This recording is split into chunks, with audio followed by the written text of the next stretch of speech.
Let's be honest, the 90s wasn't the best for horror. We had some great ones towards the end, like The Sixth Sense and The Blair Witch Project, but it was slim pickings. But we did have a handful of zombie movies, some good, some bad. Here's my 90s ranking of zombie movies.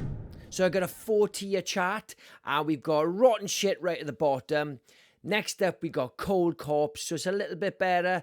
Next up, we got Dead Good, and the last, Zombie Heaven. First on the tier, we've got Night of the Living Dead, 1990. This is a remake, of course, directed by Tom Savini. When this came out, I was quite cynical because the first one's such a classic. But Tom Savini was directing it. He didn't have a lot of experience in directing, but he understands zombies, he understands makeup, he has a good connection with George Romero. I gotta say, I really like this remake. It's a bit dated compared to when I watched it first, but I did enjoy it. The makeup's spot on, as you expect. I wish Tony Todd had more parts. He's so good as a Candyman, great in Final Destination, but he shines in this role. So I'm going to stick Night of the Living Dead in Dead Good. Franken Hooker. Okay, the name suggests it all. It's a dumb B movie. I saw this as a kid, watched it a few years ago. Hasn't dated that well. It's about a guy whose fiance dies, and he's a bit of a scientist genius, and he kind of brings her back using body parts from hookers, obviously.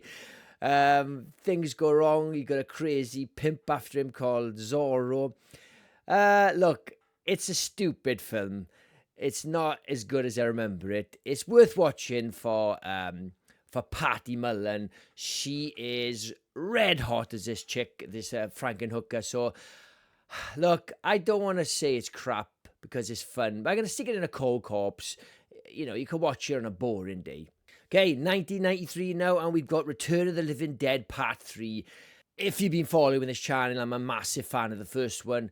Look, this film isn't as good as the first one. It's not even as good as the second one. It's definitely better than the fourth and fifth because they're dog shit. This is a fun movie. It does something different with the premise. He brings back his dead girlfriend using the gas. But she's not quite the same as like a Freddie and Frank where they're agony. She has a little bit of that, but she finds she can stop the agony by mutilating herself with pins and things like that. It does help that she's really sexy. It's quite a shitty film. It hasn't got a really good zombie moments where they got piles of zombies a little bit towards the end. It changes the laws which bugs me because the law is some of the best parts of Return of the Living Dead. So in this one, if you get bitten, you turn into a zombie. Doesn't make a lot of sense. Look, I don't mind this. I watched this recently, but I don't know, Dead Good or Cold Corpse. I'm going to be brutal and stick it in Cold Corpse because it's a bit silly for me.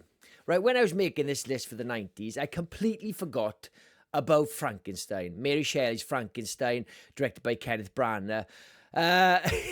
Look, I know it's not like a flat-out zombie movie with loads of zombies, but Frankenstein is the ultimate zombie.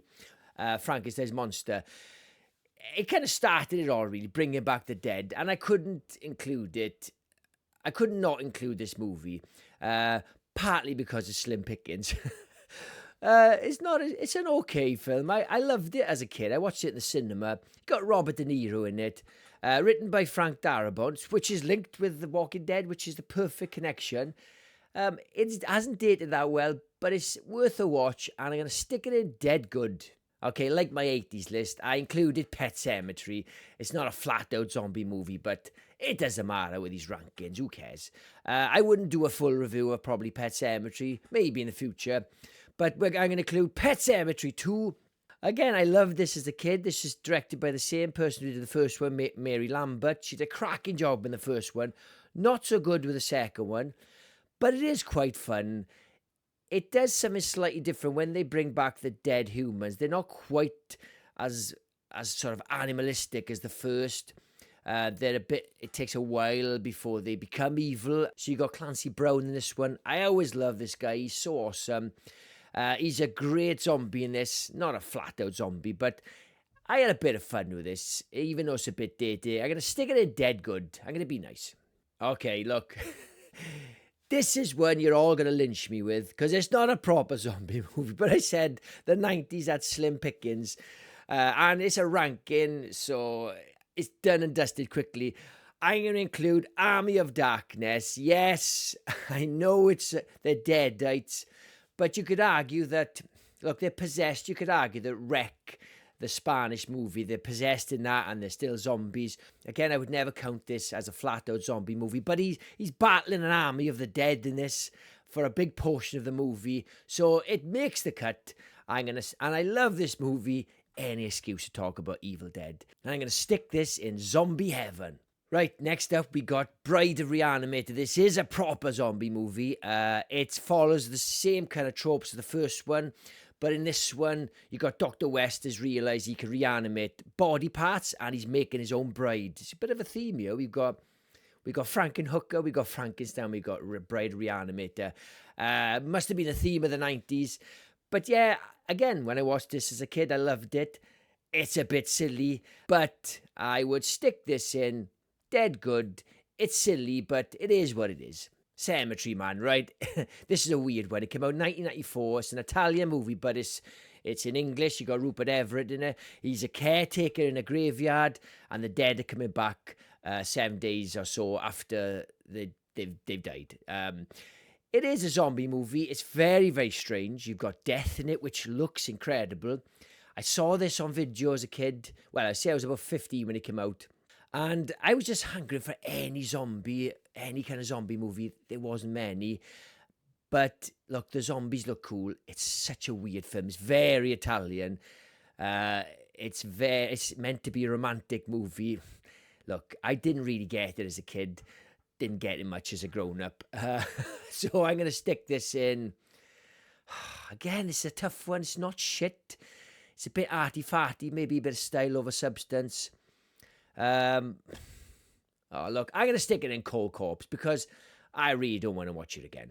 Okay, it's another shit one for the list. Look, I promise you there weren't many zombie movies in the 90s. Certainly the ones I didn't watch. I got a big list of zombie movies I need to watch for this channel. But I'm going to include, just for shits and giggles, Weekend at Bernie's 2. You can lynch me in the comments. I can take it. Yeah, look, the first one, he was just dead and they were pretending he was alive. Never smelled once. He smelled perfect. He didn't decay. In this one, he is a zombie. They bring him back with a voodoo spell so he can find the money that he's stolen, embezzled, whatever, $2 million. It's the same cast from the first one. You got Andrew McCarthy in it. But I gotta say, this is a shit film. One of the shittest films ever made, okay? But they need an award for how do you make a sequel to Weekend at Bernie's? And they somehow managed it. It is dog shit. It is dumb. But you got to give him an award for that. And got to give him credit. And I'm going to stick it in rotten shit. Because it's still shit. All right, I've saved the best for last. Braindead. This is a masterpiece of filmmaking, of practical effects. Peter Jackson fucking nailed it in this movie. It is some of the best I've ever seen. Yes, it's a bit dumb, especially towards the end when the mother becomes huge and a big monster. Don't know why that happens, but who cares? This is zombie gold, and it's going straight into zombie heaven. Right, there's my tier. You are definitely going to disagree with a lot of them. Maybe you love Weekend at Bernie's too, who knows? Drop a comment, and if you love zombies, please subscribe, and I'll catch you on the next one. Cheers, guys.